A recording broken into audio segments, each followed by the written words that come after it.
Le revêtu d'un manteau.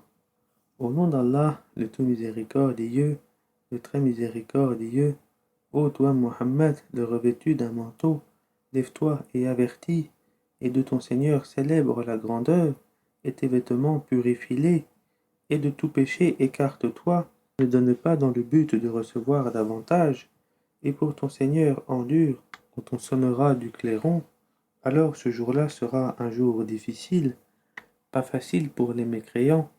Laisse-moi avec celui que j'ai créé seul et à qui j'ai donné des biens étendus et des enfants qui lui tiennent toujours compagnie, pour qui aussi j'ai aplani toute difficulté. Cependant, il convoite de moi que je lui donne davantage. Pas du tout, car il reniait nos versets avec entêtement. Je vais le contraindre à gravir une pente. Il a réfléchi et il a décidé qu'il périsse comme il a décidé. Encore une fois, qu'il périsse comme il a décidé. Ensuite il a regardé, et il s'est renfrogné, et a durci son visage. Ensuite il a tourné le dos, et s'est enflé d'orgueil. Puis il a dit ceci: le Coran n'est que magie apprise, ce n'est là que la parole d'un humain.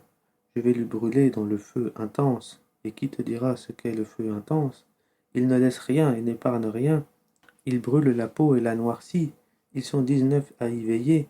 Nous n'avons assigné comme gardiens du feu que des anges. Cependant, nous n'en avons fixé le nombre que pour éprouver les mécréants, et aussi afin que ceux à qui le livre a été apporté soient convaincus, et que croisse la foi de ceux qui croient, et que ceux à qui le livre a été apporté, et les croyants n'aient point de doute, et pour que ceux qui ont au cœur quelque maladie, ainsi que les mécréants, disent: qu'a donc voulu Allah par cette parabole?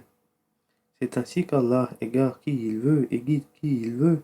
Nul ne connaît les armées de ton Seigneur à part lui, et ce n'est là qu'un rappel pour les humains. Non, par la lune, et par la nuit quand elle se retire, et par l'aurore quand elle se découvre.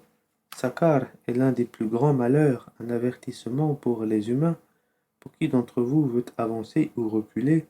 Toute âme est l'otage de ce qu'elle a acquis, sauf les gens de la droite. Dans les jardins, ils s'interrogeront. Au sujet des criminels, qu'est-ce qui vous a acheminé à Sakar?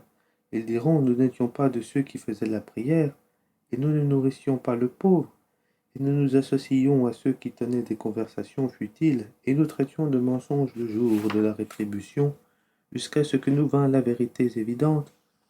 Ne leur profitera point donc l'intercession des intercesseurs. Qu'ont-ils à se détourner du rappel? Ils sont comme des onagres épouvantés, s'enfuyant devant le lion. Chacun d'eux voudrait plutôt qu'on lui apporte des feuilles toutes étalées. Ah non, c'est plutôt qu'ils ne craignent pas l'au-delà. Ah non, ceci est vraiment un rappel. Quiconque veut qu'il se le rappelle. Mais ils ne se le rappelleront que si Allah veut. C'est lui qui est le plus digne d'être craint, et c'est lui qui détient le pardon.